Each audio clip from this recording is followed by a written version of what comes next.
Alright, so here's an update video for the 4AG AW11 turbo project. So the block is finished. It has the the GZE pistons in it, and then ARP head studs, and then I ported out the intake a little bit, and then I also ported out the exhaust holes just a little bit. I just port matched. I didn't go crazy with it. And then I'm running a OEM head gasket, but I use copper spray with the head gasket, which is some really nice stuff. It's copper. Sorry for the mess in the garage, but that's what happens when you're busy being a mad scientist, trying to make things work. So this is what I like to use on my head gaskets. You got to shake this stuff up really well, but I've always had good luck with this. I've done a lot of head gaskets on old Toyotas, and this stuff always seems to work well. But anyways, back to the 4A. So again, this is the 7 rib block. Let's see what else. I have this. Just got this chair for Christmas. These are fucking awesome. Expensive, but highly recommend. Very comfortable. So I installed a Techno Toy Tuning crank pulley.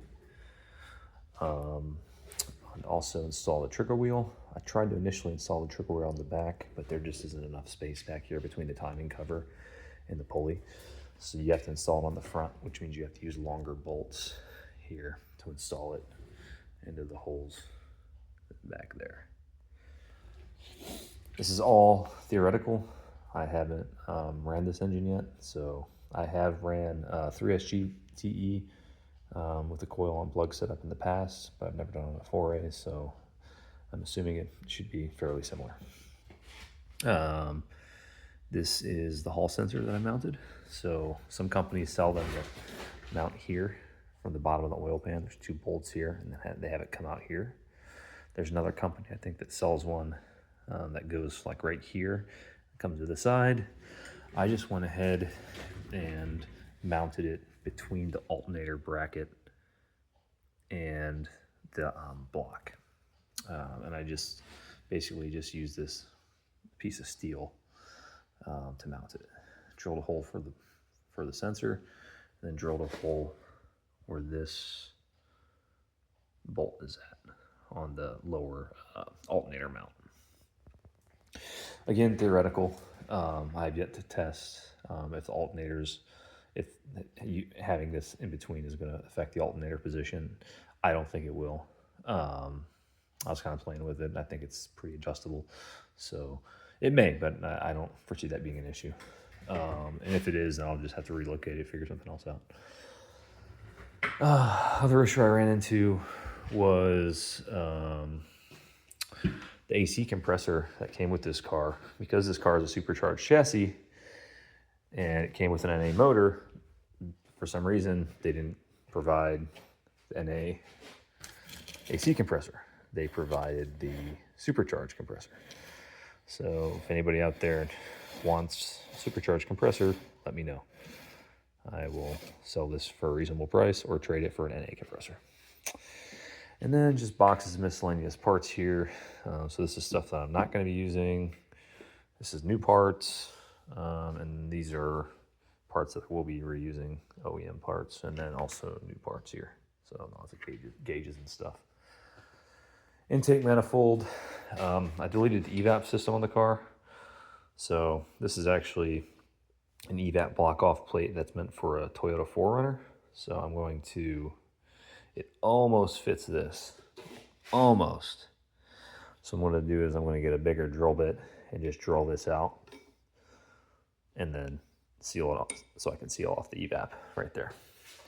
But before I do that, this thing needs cleaned. It is absolutely disgusting in there. I'm pretty sure this thing ran with a blown head gasket for a long time or something. Because there's just stuff caked on the inside of this intake manifold. So this will be hopefully be taken to the machine shop where it can be cleaned. Intake manifold. So, or exhaust manifold, turbo manifold. So here's the turbo manifold I've fabbed so far. Again, this is very theoretical, experimental. We'll see if it works. It mocks up well. So the mock-up actually goes. Here's how it kind of sits. If I can get it on there. There we go. Yeah, so I bought this flange online, and then I just bought a YouTube pipe on Amazon and mocked it up. But I'll pop this off. There we go.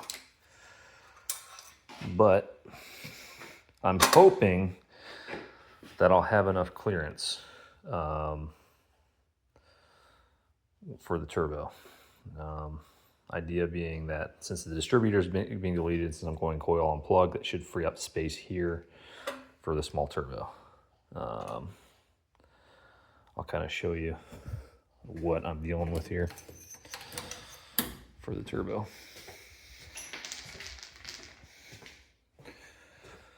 Let's see, put that in there. And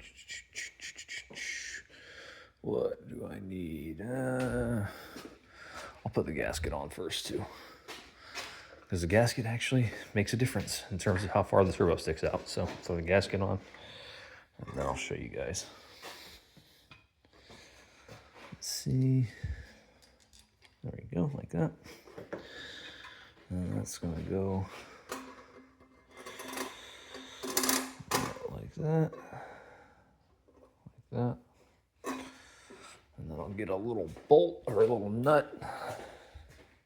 Let's see, here's a little nut. I'll just kind of tighten it on there, just so you can kind of see how it's going to sit.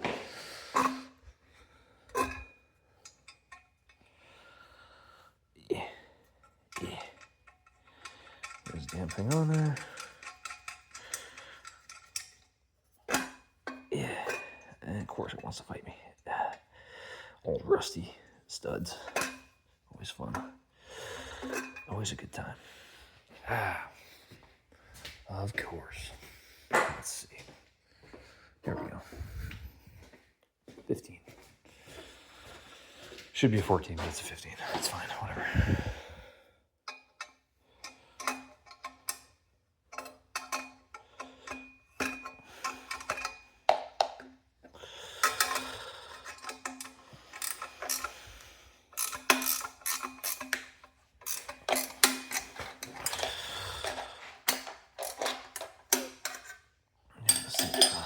It's one of those, it tightens and then it's like hard to twist and then it's easy to twist kind of deals. So the ratchet doesn't work on it. Pretty annoying. I'll get it on there. Come on. Come on.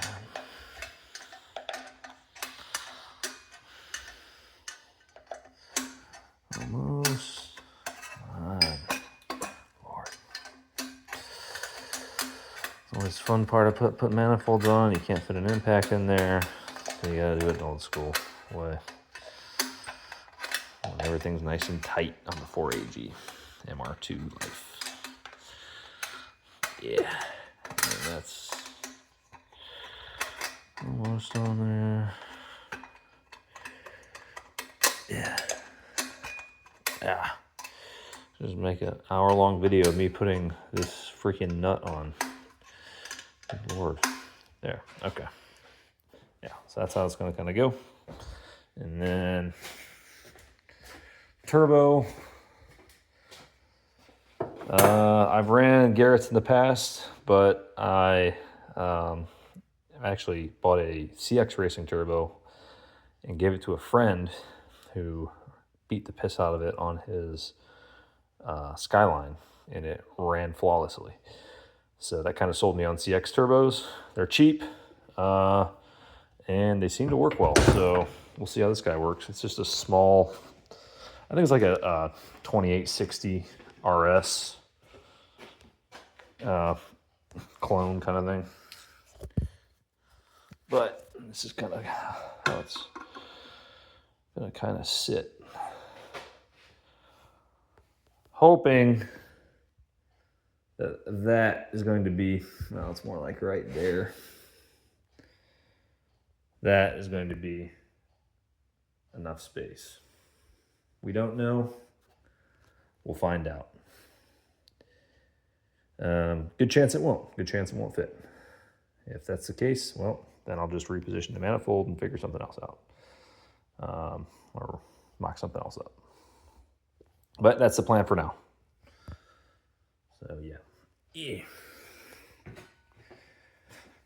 Yeah, I'll put that there. Let's see. What else? That's pretty much it. Still got a lot of stuff to do. Installed these lips here.